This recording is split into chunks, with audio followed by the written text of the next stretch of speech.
Hello' everyone, আজি মই সৰস্বতী পূজাৰ কাৰণে পায়স বনাবলৈ লৈছোঁ। ইয়াত কাজু, নাৰিকল, তেজপাত, ইলাইচি দি দিছোঁ। আমাৰ ছোৱালীজনী স্কুলত সৰস্বতী পূজা নাপাতে যে, মই ঘৰতে সেইটো কাৰণে শৰাই এখন আগবঢ়াইছোঁ। ইয়াত জহা চাউল 3 মুঠিমান দি দিছোঁ পায়সৰ কাৰণে। এয়া মই বন্তি জ্বলাবলৈ লৈছোঁ সৰস্বতী মাতৃৰ আগত। ল'ৰা ছোৱালী দুটা পঢ়ি শুনি ভাল মানুহ হ'ব লাগে। আপোনালোকে আশীৰ্বাদ কৰিব। লগতে সকলো শিক্ষাৰ্থীকো আইচতী মাতৃয়ে কণ্ঠত লাগ দিব লাগে।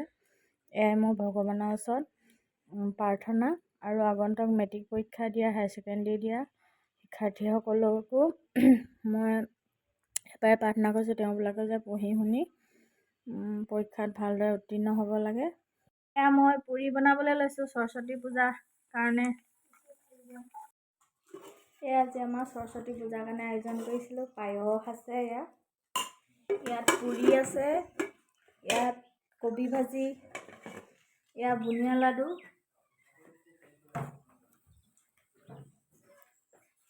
এয়া হ'ল খিচিৰি। আমাৰ এয়া আমি খাবলৈ লৈছোঁ দেই সৰস্বতী পূজা।